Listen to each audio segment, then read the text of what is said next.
जंगल के सभी पक्षियों ने मिलकर अपने अपने जमीनों पर चावल, गेहूं और दालों की फसलें उगाई थी। बस अब जल्दी से जंगल में बारिश आ जाए ताकि हमारा फसल जल्दी से बड़ा हो जाए और हमें ज्यादा से ज्यादा मुनाफा मिले। टुनटुनी बहन, दूसरे जंगल में तो बारिश हो गई कब की, अब हमारे जंगल की बारी है। सुनने में आया है कि हमारे जंगल में भी अब जल्दी ही बारिश आने वाली है। ऐसे ही कई दिन गुजर जाते हैं और फिर एक दिन ठंडी हवाओं के साथ खूब तेज बारिश होने लगती है। अरे वाह वाह टुनटुनी चिड़िया, बारिशें हो गई। अब तो हमारा फसल जल्द ही बड़ा हो जाएगा और हमें ज्यादा मुनाफा होगा। हाँ, अब हमारे पूरे साल की मेहनत रंग लाने वाली है। मुझे तो बहुत खुशी हो रही है इस बात की।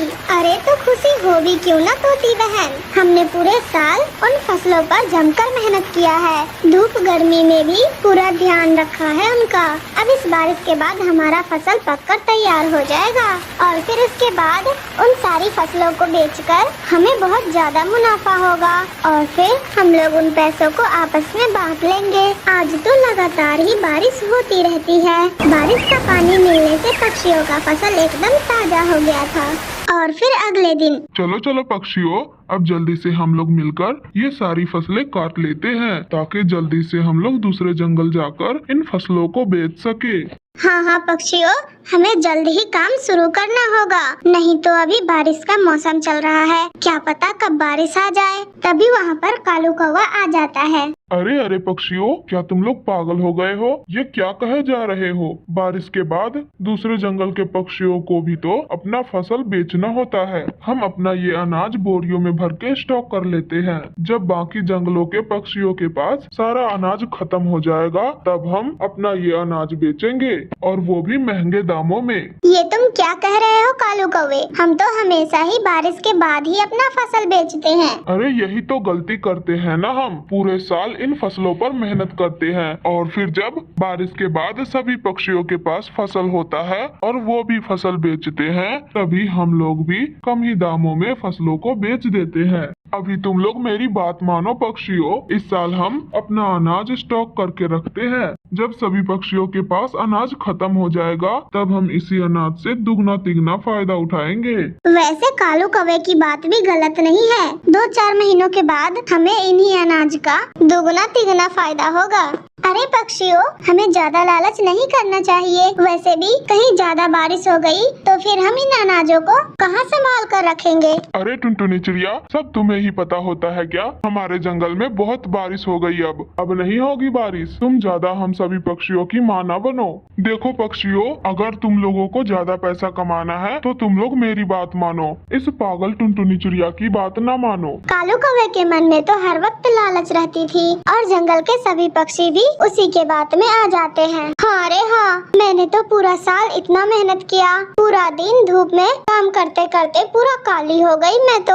और अगर मेरे इन फसलों से अच्छे पैसे मिलते हैं तो फिर इससे बड़ी खुशी की बात और क्या हो सकती है मेरे लिए। बबली बहन, तुम लालच ना करो। और वैसे भी इतने सारे अनाज को हम कहाँ स्टॉक करके रखेंगे? ये तो गलत बात है ना बबली बहन। हमने पूरे साल जितना मेहनत किया है उतना पैसा तो हर साल हमें मिल ही जाता है। और वैसे भी लालच करने से हमेशा नुकसान ही हुआ है, किसी का भला नहीं होता। ओए हरियाली तोती, तुम चुप करो। अपनी ईमानदारी अपने जेब में रखो, ज्यादा ना बोलो वरना लगाऊंगा एक कान के नीचे। देखो पक्षियों, तुम सभी कान खोलकर सुन लो। जब तक हम लोग कोई गलत काम नहीं करेंगे, हमें ज्यादा मुनाफा नहीं मिलने वाला। अरे लालची कालू कौवे, तुम क्या सिखा रहे हो सभी पक्षियों को? अगर तुम्हें इतना ही लालच करना है तो तुम अपना अनाज लो और जाओ यहाँ से। हम सभी पक्षियों को गलत बातें न सिखाओ। अरे टुनटुनी चिड़िया, आज तो तुम कुछ ज्यादा ही बोल रही हो। रुको, मैं अभी तुम्हें सबक सिखाता हूँ। तुमने मुझसे कालू कौवे से ऐसे जुबान में बात की। फिर कालू कौवा गुस्से में टुनटुनी चिड़िया को 2 थप्पड़ लगा देता है। कालू कौवे, तुम्हारी इतनी हिम्मत, तुमने मुझे थप्पड़ मारा? टुनटुनी चिड़िया, अभी तो मैंने 2 ही थप्पड़ मारा है। अगर ऐसे ही दोबारा तुम मेरे बीच में आई तो मैं तो तुम्हें जान से ही खत्म कर दूंगा। मेरा नाम कालू कौवा है। कालू कौवा, बहुत बुरा कौवा हूँ मैं, मुझसे टक्कर ना लो। टुनटुनी चिड़िया, जाने दो यार, ये बहुत बुरा कौवा है और इन पक्षियों को भी छोड़ो। अगर इन्हें इन्हें लालच करनी है तो करे, इन्हें सजा खुद ब खुद मिल जाएगी, हमें क्या चिंता करना। बस फिर उसके बाद टुनटुनी चिड़िया और हरियाली तोती मिलकर अपना अपना अनाज काटने लगते हैं। और फिर अगले दिन ये कहानी है एक टुनटुनी नाम की चिड़िया की, जो बचपन से ही दरोगा बनने का सपना देख रही थी। उसे पूरे जंगल का अधिकारी बनना था और अपने पिता टिमटिमचिरा का नाम रोशन करना था। उसके पिता टिमटिमचिरा जंगल के जमींदार सेठ चंदूलाल के यहाँ नौकरी किया करते थे। उनके पास इतने भी पैसे नहीं होते थे कि वो टुनटुनी चिड़िया के कोचिंग का फीस भर सके। तब एक दिन की बात है जब टिमटिमचिरा काम से लौटता है। पापा पापा आप ठीक है ना? आप बहुत थके हुए लग रहे हैं। क्या बात है पापा, आपकी तबीयत तो ठीक है ना? ओह हाँ बेटा, बस थोड़ी सी थकान है। लेकिन पापा आपका चेहरा तो कुछ और ही बता रहा है, बताइए ना क्या बात है? अरे मैंने जमींदार जी से कुछ रुपए उधार लिए थे, अब वो बार बार मांगने आ रहे हैं और मैं उनका पैसा नहीं दे पा रहा हूँ बेटा। क्या पापा आपने जमींदार काका से भी पैसे लिए हैं? और मैं तो अभी आपको छमछम काका के बारे में बताने वाली थी। अभी थोड़े ही देर पहले आए थे वो और कह रहे थे कि उन्होंने भी आपको पैसे दिए हैं, अब उनको पैसे चाहिए। कह रहे थे कि उनके बड़े बेटे का जन्मदिन है कुछ दिनों में। अब इतने सारे पैसे कहाँ से आएंगे पापा? अच्छा तू ये बता बेटा पहले कि राशन अभी कितने दिन चलेगा? बस 10 से 15 दिन पापा, उसके बाद फिर से लाना होगा राशन। हे भगवान, अब मैं क्या करूं? ना मैं सही से घर चला पा रहा हूं और ना मैं तेरी कोचिंग की फीस जमा कर पा रहा हूं और ना मैं एक बाप होने का फर्ज अदा कर रहा हूं। धिक्कार है मुझ पर, मैं कुछ नहीं कर पा रहा हूं। इतना कहकर टिमटिमचिरा बहुत उदास हो जाता है। उसके चेहरे पर लाचारी साफ साफ दिखाई दे रहा था।